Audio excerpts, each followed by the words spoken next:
is binding energy and mass defect. So kita nak tengok apa itu binding energy and also mass defect dekat sini. Okay, mass energy equivalent. The theory of relativity leads to the idea that a mass is a form of energy and energy can be related by the following equation. E is equals to mc square. Okay, so Einstein equation, Einstein came up with this theory of relativity which comes from dia punya pemahaman daripada chapter 10 itself. Lambda is equals to H over P, di mana P adalah momentum mv dan juga energy of photon sama dengan hc over lambda. Menggunakan dua equation ini, he came up with this theory of relativity. He managed to deduce the equation E is equals to mc square. Okay, E dekat sini adalah energy and then M dekat sini adalah rest mass, must be in kg. Saya dah boldkan dekat sini, so kena you have to be aware of this lah. The unit untuk mass dekat sini kena dalam kg. And then C adalah speed of light in the vacuum. Okay, alright, this is because bila mass dalam kg, energy yang kamu akan dapat adalah dalam unit joule. Kita nak SI unit. However, macam kita cakap dalam chapter 9 dan juga 10, kita akan ada unit electron volt untuk energy juga. Kita akan ada unit electron volt untuk energy juga. Whenever you encounter unit electron volt, awak kena convert dia pergi joule lah kan. Alright, unit conversion of mass and energy. EV is kinetic energy gained by an electron in being accelerated by a potential difference of 1 volt. Okay, it's the kinetic energy of a electron, satu biji elektron, to a potential difference by 1 V dekat sini. Itu maksud 1 EV. So 1 electron volt is equivalent to 1.6 times 10 to the power negative 19 joule dekat sini. Alright, for mass pula, okay, this is very common. You have used this unit in your chemistry. Atomic mass unit, iaitu unit U dekat sini, is defined as exactly 1 over 12, saya betulkan dekat sini 1 over 12 of the mass of the neutral carbon 12 atom.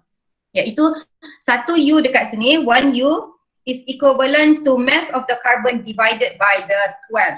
Okay, bahagi dengan 12. So maksudnya 1/12 daripada whatever mass of the carbon dekat sini. Itu adalah nilai 1 U. Okay, so which is actually 1.66 times 10 to the power negative 27 kg. So 1 U bersamaan dengan 1.66 darab 10 kuasa negatif 27 kg. Okay, dua-dua ini adalah unit untuk mass. Dua-dua ini adalah unit untuk mass. Cuma U ini kita panggil atomic mass unit. Atomic mass unit, whereas ini kg adalah unit kilogram lah, kilogram, dan kilogram adalah SI unit kita. Atomic mass unit adalah bukan SI unit, however it is a common unit yang kita guna untuk mass of atom. Okay, kamu akan encounter benda dalam chemistry lah. One atomic mass can be converted into the unit of energy by using, okay, so sekarang apa yang kita nak buat dekat sini adalah kita nak relate atomic mass. Tadi 1 U ni kita kaitkan dengan masih mass kilogram. Sekarang kita nak kaitkan 1 U ini, 1 U is equals to how many energy, berapa banyak tenaga. Okay, how many energy, in terms of energy, awak nak convert dia pergi ke energy. So mass sekarang kita nak in terms of energy pula. So according to E is equals to mc square, E ini adalah energy, ini tenaga, M here is the mass and C is the speed of the light. Okay, speed. Okay, so apa yang kita tahu adalah mass dekat sini 1 U is equivalent to this much. So our substitute masuk, ini untuk 1 U. And then the speed of light constant 3 eksponen 8, awak square kan, awak akan dapat energy kamu sebanyak 931.5 MeV. Ini dalam unit MeV. Tapi bila awak tekan kalkulator yang ini, when you press your calculator of 1.66 times 10 to the power negative 27 multiply with 3 times 10 to the power 8 square, awak akan dapat ini sebenarnya lah dalam unit joule. 1.49 darab 10 kuasa negatif 10 joule. Okay, so your 1 U is equivalent to this much of joule, ataupun kita samakan dengan 931.5 MeV per C square. So basically apa yang jadi dekat sini adalah kita ada energy is equals to mc square. M akan sama dengan energy over C square. Okay, M sama dengan energy over C square. So M ni kalau kita cakap mass dia adalah 1 U, tenaga dia adalah sebanyak 931.5 mega electron volt per C square. Okay, this is another unit conversion. Okay, 1 U bersamaan dengan 931.5 mega electron volt. This is basically a unit conversion dekat sini, bukan benda baru pun lah. Which comes from, you rearrange your E is equals to mc square, jadikan M subjek, E bahagi dengan C square.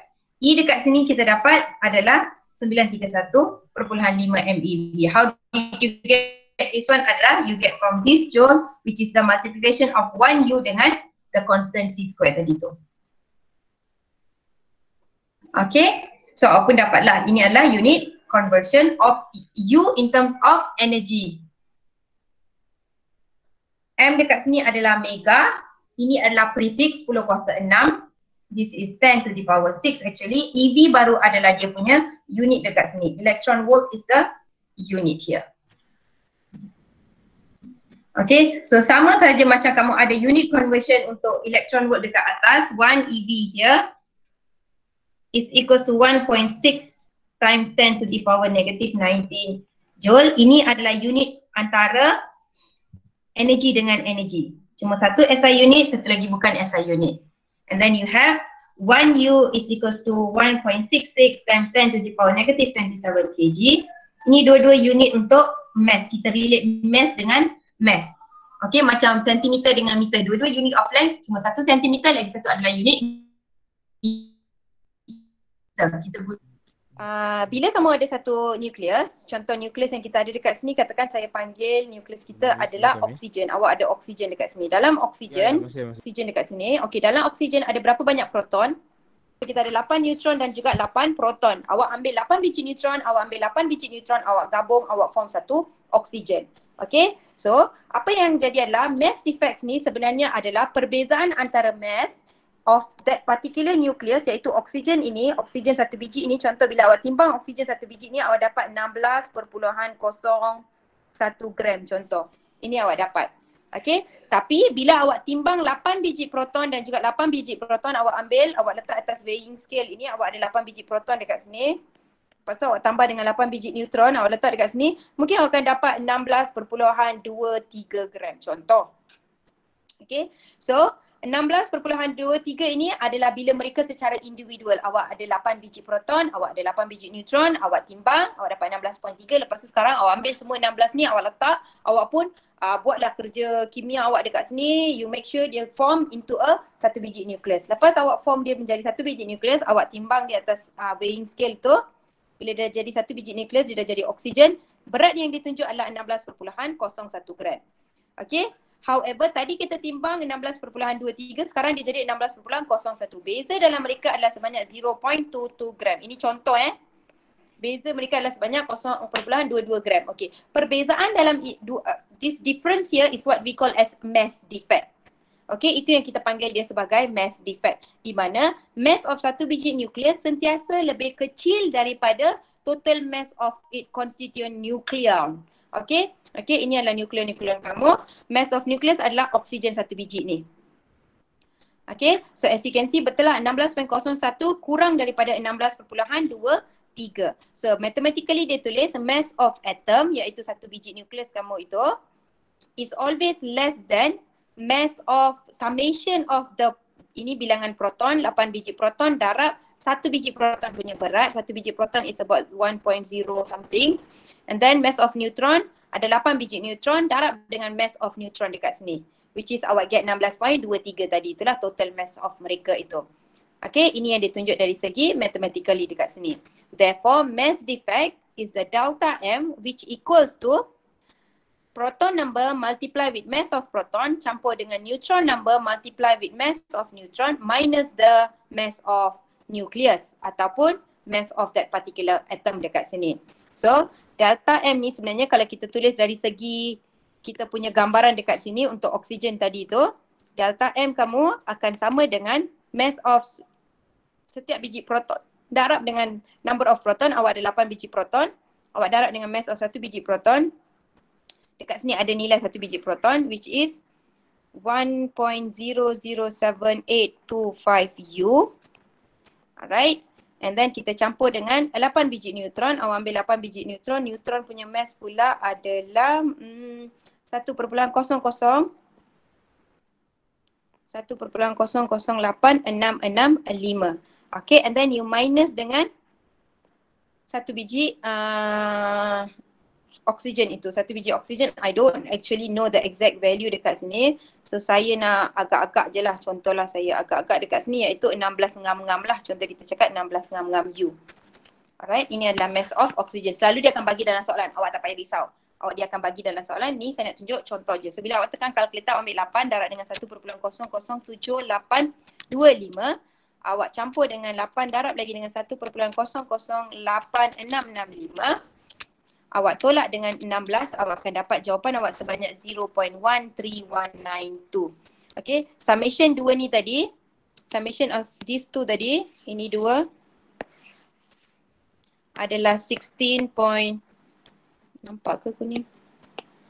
16.13192. Ini awak dapat.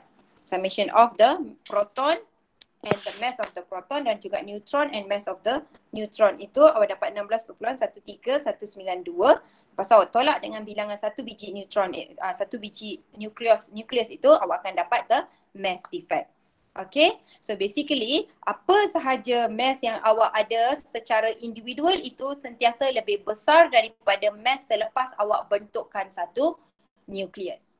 Okay, mass defect is defined as the mass difference between the total mass of the constituent nucleons and the total mass of the nucleus. So dia adalah perbezaan dalam mass antara bila dia sebiji-sebiji dan juga selepas dia menjadi satu nukleus dekat sini. Alright, satu biji yang saya cakap tu adalah when it was individual proton and also neutron dekat sini. Okay, and you form them to become a nucleus. Okay, kenapa kita ada mass defect? Why do we have this difference in the mass? Kenapa boleh ada perbezaan bila dia individual lagi banyak tapi lepas dia gabung kenapa mass dia kena jadi kurang? It's because act of combining the nucleus to form the nucleus causes some of their mass to be released as the energy. Dalam proses awak nak combine 8 biji proton dengan 8 biji neutron ini untuk menjadi satu nucleus, awak akan ada energy being released as, mass being released as a energy. Okay, dalam proses ini kita memerlukan tenaga. Tenaga ini is whatever energy that you are going to lost to the surrounding as a mass. Sebab tu kita punya mass akan reduce dekat sini. Reduction of mass occur. Okay, awak kena faham simbol-simbol dekat sini. M besar, A besar ni kita associate dengan mass of nucleus. This one, this is known as mass of nucleus. Iaitu dia adalah satu biji nucleus. Oksigen, helium, boron, apa sajalah yang kamu ada dalam periodic table kamu tu, itu adalah nucleus kamu. And then Z here is the symbol for proton. Bilangan proton, berapa biji proton. MP here is the mass of proton.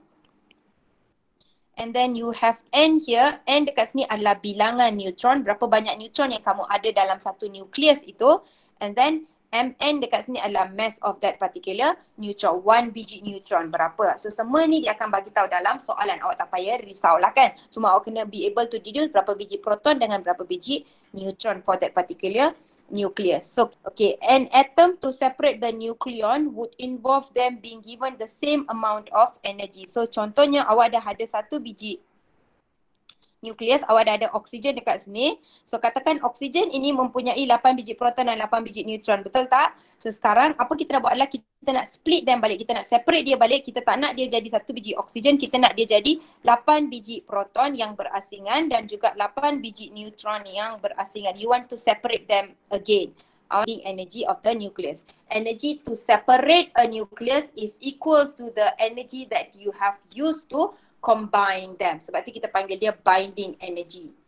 Okay, binding energy here is the energy required to separate completely all the nucleons in the nucleus. Okay, you are going to separate semua biji proton dan juga semua biji neutron yang ada dekat situ secara individual. You are going to make them individual again. Itu maksud binding energy. Binding energy is the of a nucleus is equal to the energy equivalent of the mass defect. Alright, so tadi apa yang kita berjaya cari dekat sini hanyalah mass defects dekat sini, iaitu mass that you have lost in terms of energy dekat sini. So bila kita nak tahu the total energy ataupun binding energy that you have used, to build them ataupun to separate them, dia akan jadi delta mass darab dengan C square, which is the relativity equation. Sama equation dengan relativity tadi tu. Okay, MC square. Cuma sekarang dia adalah binding energy, so kita ada E binding dan juga dia E binding ini menggunakan apa saja tenaga yang awak dah guna untuk build dia tadi, so it must consist of the mass defect, whatever mass yang kamu dah lost tadi. Okay, so kena tambah balik mass itu untuk jadikan dia satu biji proton. Kalau tak, dia tak boleh jadi satu biji proton sebab mass of individual itu tak sama dengan 1.00782 ini. Okay, when you separate them, it has to have that the same amount of mass. Okay, bila awak split dia menjadi individual, dia kena ada mass dia yang sendiri balik. So awak kena tambah balik lah dengan mass defect yang awak dah lost tadi itu. Okay, binding energy is in the unit of joule, mass defect is in the unit of kg, and speed dekat sini adalah ms negatif, satulah SI unit. Semua ni dalam unit SI dekat sini. Okay, sekarang dia kata calculate the binding energy of lithium nucleus in MeV. So dia nak binding energy. Apa yang dia nak adalah EB dekat sini. Okay, kita tahu EB sama dengan delta M C square. Okay, C square tak ada masalah. 3 darab 10 kuasa 8. Betul tak? So ini tak ada masalah.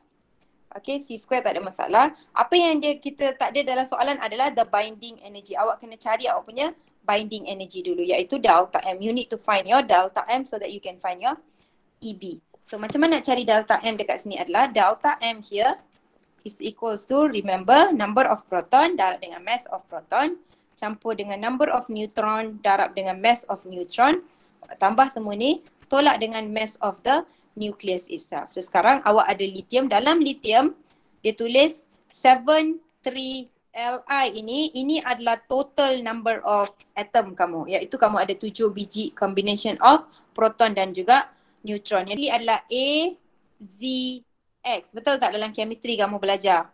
So Z adalah 3. So awak dah tahu 3 adalah Z. How do you know your N adalah A minus Z is your N here. A tolak dengan Z adalah number of neutron kamu. So ambil 7 tolak dengan number of proton, awak akan dapat number of neutron kamu sebanyak 4 biji dekat sini. Okay, mass of proton, mass of neutron dia dah bagi dalam soalan. Ini mass of neutron, ini mass of proton. Lepas tu dia kata mass of lithium nucleus iaitu Ma kamu pun dia dah bagi. However, you have to look at the unit yang dia guna dekat sini. Dia guna U, dia tak guna kg. Okay, dia tak guna U, dia guna dia guna U, dia tak guna kg. Tak ada masalah, awak boleh guna dalam U juga. Maksudnya you can use U dulu, nanti baru kita boleh convert. Tak ada masalah. So awak letak 3 darab dengan 1.00782 and then U plus with N adalah 4 darab dengan 1.008665. Lepas tu awak tolaklah dengan kamu punya total number dekat sini adalah 7.01600U. Awak pun tekanlah kalkulator. 3 darab 1007 8825 campur dengan 4 1.00865 tolak dengan 7.01600. Awak akan dapat 0.042U. Okay, mass yang kamu dapat sekarang dalam unit U dekat sini. Okay, awak dapat dalam unit U. Alright, okay, sebelum saya proceed apa-apa, saya nak emphasize on the number of significant figures ataupun decimal places dekat sini kan. Kalau dia bagi sebesar-besar ni, sepanjang-panjang ini, salin balik semua-semua ni. Okay, salin balik semua-semua ini sebab perbezaan dia adalah sangat-sangat kecil sebenarnya. If you were to round off, awak takkan dapat jawapan, awak akan dapat kosong balik dekat sini. Sebab ini pun 7 something, ini pun 7 something. So the decimal places and the significant places here matters here. So awak jangan round off. Kalau dia bagi 10 ke 15 kali pun awak ambil lah semua 15 nombor tu, awak letak dalam kamu punya substitution dekat sini and then you get your final answer dekat sini. Alright, so okay, dekat sini delta M kamu berada dalam unit U. Okay, so you have to convert dia pergi kg baru awak akan dapat energy kamu dalam joule. However, kalau kamu tengok dalam soalan dia kata calculate the binding energy in MeV. Maksudnya dia kata dia tak nak pun unit joule dalam final answer kamu. Dia nak unit MeV. So dia nak energy kamu dalam MeV dekat sini. Okay, so bila dia nak dalam unit MeV, awak tak perlu pun convert awak punya ini pergi kg. Apa yang awak buat adalah awak biar dia 0.042, cuma awak nak convert dia sekarang pergi ke in terms of energy, iaitu awak akan guna yang ini unit conversion yang awak belajar tadi, iaitu 1 U is equivalent to 931.5 MeV over C square. So dekat tempat U tu sekarang awak akan substitute awak punya unit conversion yang awak belajar itu 1 U is equals to 931.5 MeV over C square. So saya pun akan substitute yang tu dekat sini. 931.5 MeV over C square. So sekarang ada C square lagi dekat sini. Ini adalah delta M, kamu tahu. Ini delta M kamu. Ini adalah nombor dia. Ini adalah unit U dia dekat sini. And then darab dengan C square kamu. Your C square ni. Saya tak substitute masuk C square 3 darab eksponen 8 sebab saya nak cancel dengan C square dekat sini. I'm going to cancel now.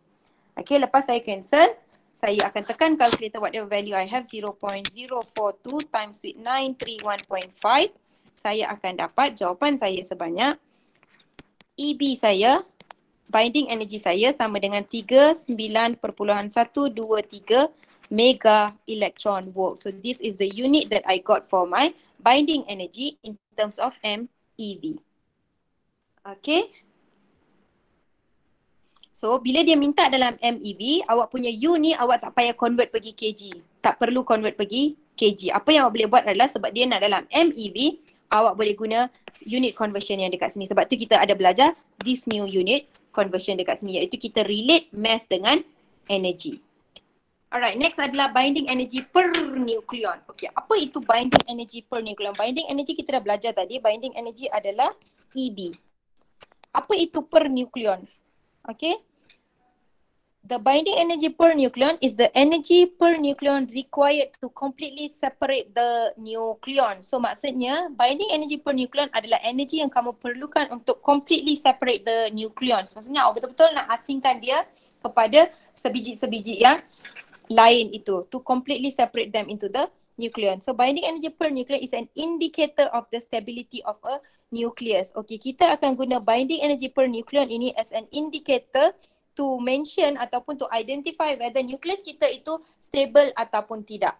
Okay, macam mana awak nak tahu nucleus kamu stable ataupun tidak? Kamu tengok pada the binding energy per nucleon itu. A nucleus with high binding energy per nucleon is more stable. So kalau binding energy per nucleon, kita guna EB per nucleon dekat sini adalah per A. Nucleon dekat sini adalah number of atom kamu. A kamu dekat sini. So binding energy per nucleon EB over A ini, kalau nilai dia besar, if the value here lepas kamu dapat ni adalah besar, kita cakap dia lebih stable. Tapi kalau dia kecil, kita cakap dia less stable. Okay. Okay, unit untuk binding energy per nucleon ini tak ada masalah. Kita cakap MeV lah sebenarnya. Dia punya ni kan MeV sebab nucleon ni tak ada unit. Nucleon ini just number of atoms, so dia tak ada unit. Ini unit dia adalah masih MeV ataupun joule dekat sini.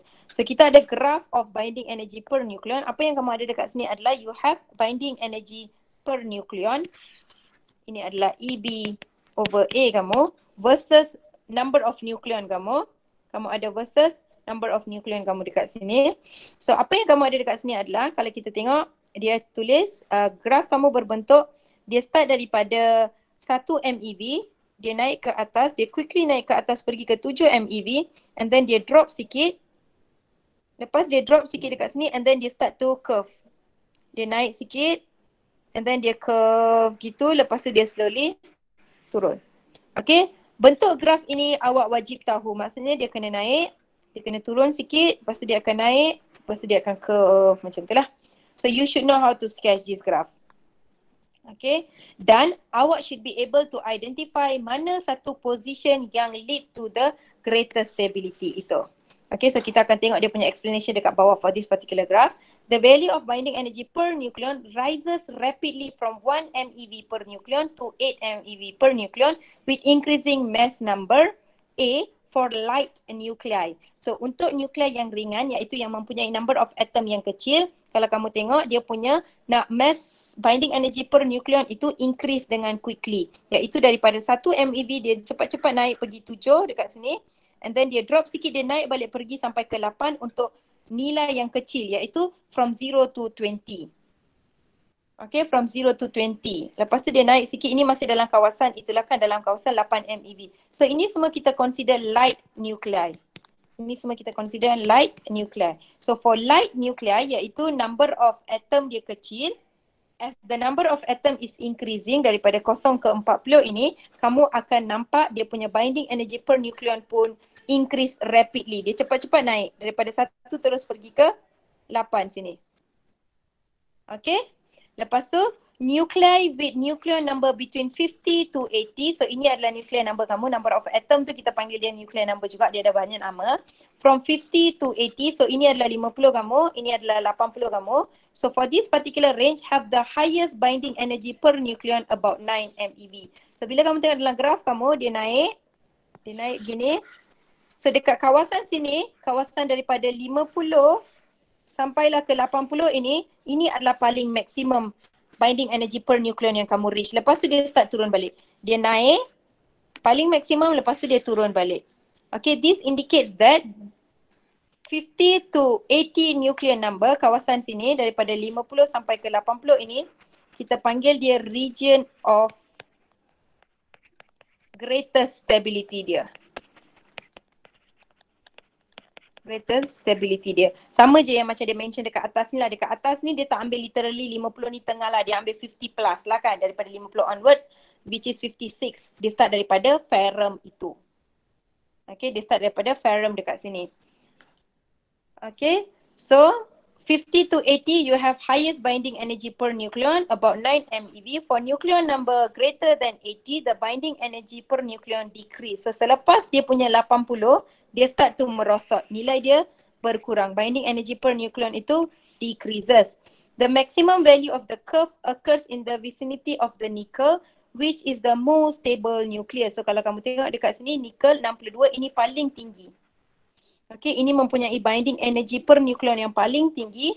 So kita cakap dia paling stable, most stable. So bila you have EB over A yang paling tinggi, kita panggil dia paling stable, most stable. So dalam graf ini, according to this graph, nickel here is the one that has the highest number of binding energy, iaitu 8 perpuluhan something approximately to 9 dekat sini. Okay, so it is approximately to 9. So kita cakap dia mempunyai most stable nucleus. Okay, for heavy nucleus with nucleon number between 2 to 200, so daripada 200 sampailah ke 240 ini, the binding energy is between 7.5 and 8 MeV. So kita naik atas sikit, kita tengok. So ini adalah kawasan 200 sampai 240. Binding energy yang kamu ada adalah dalam range 7.5 hingga ke 8. Betul lah, kita ada daripada 7.5 sampailah ke 8 dekat sini. So this is your 8, this is your 7.5 tadi tu. These nuclei are unstable and radioactive. So kawasan 200 hingga 240 ini kita panggil radioactive nucleus. Sebab dia boleh being bombarded and produce many other atoms kecil-kecil lah. Maksudnya dia boleh pecah untuk jadi atom-atom yang baru lain. Okay, so kita panggil dia radioactive sebab dia paling unstable and radioactive. Okay, so again saya nak emphasize balik dalam graf ni. Dalam graf ni apa yang kamu ada dekat sini adalah you have your binding energy per nucleon EB over A. Kamu ada EB over A versus A. A itu boleh panggil mass number, number of atom boleh, number of nuclei boleh, mass of nuclei boleh, semua ni benda yang sama. Okay, so kamu punya mass of nuclei start from 0 sampailah ke paling besar 240, iaitu kamu punya uranium dekat sini. We go up to uranium, iaitu 238 dia punya number of nuclei dekat sini. A ni adalah number yang dekat atas ni This is how you write your atomic number. Kamu punya A ni, this is what we are talking about. Okay, number yang summation of proton dan juga neutron itu. Okay, so dalam ini kamu akan nampak for the very light nuclei, iaitu from 0 to 40 lah kan, 0 to 40 A, nilai A kamu range from 0 to 40. What you can see is the binding energy per nucleon rises rapidly daripada 1 MeV terus dia pergi sampailah ke 8 itu. Okay, dia quickly increase pergi ke 8 dekat sini. Okay, for 50 to 80 atomic number, 50 hingga 80 ini kita panggil dia to have the highest binding energy. So according to the curve itself, kalau kamu perasan bila dia sampai 50, dia mempunyai binding energy yang tinggi, paling tinggi. And then after 80, the curve start to decrease balik. Okay, so dia naik, daripada sini dia naik, lepas tu dia start turun balik. So this bit here mempunyai highest binding energy per nucleon. Dia mempunyai EB over A yang paling tinggi dekat sini. So bila dia mempunyai EB over A paling tinggi dekat sini, kita tadi cakap binding energy per nucleon is the indicator of stability of the nucleus. The higher binding energy, the more stable the nuclei is. Okay, kita dah cakap kalau besar binding energy, maka stable lah kita punya nucleus itu. So according to this, kalau kawasan 50 hingga 80 ini mempunyai highest binding energy, maka dia adalah region of the greatest stability. Maksudnya nukleus seperti ferrum, nikel dan juga germanium kot yang ni.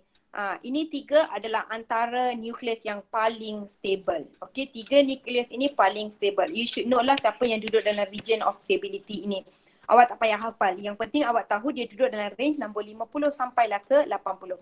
So any atom yang mempunyai nombor atomic mass dia 50 sampai 80, dia adalah higher stability sebab dia ada high binding energy. Okay, and then after that, selepas 80, apa yang kamu nampak adalah the binding energy per nucleon mula menurun. Dia punya binding energy per nucleon akan decrease. After dia decrease at a particular point from 200 to 240 ini, kita panggil the most unstable. Okay, dia adalah the most unstable nuclei sebab dia mempunyai nuclei number daripada 8 sampai ke 7.5. Okay, dan juga dia adalah radioaktif sebab as dia being bombarded with any other ray ataupun any other particles, dia akan split and form another particles dekat sini. So kita panggil dia radioactive particles dekat sini.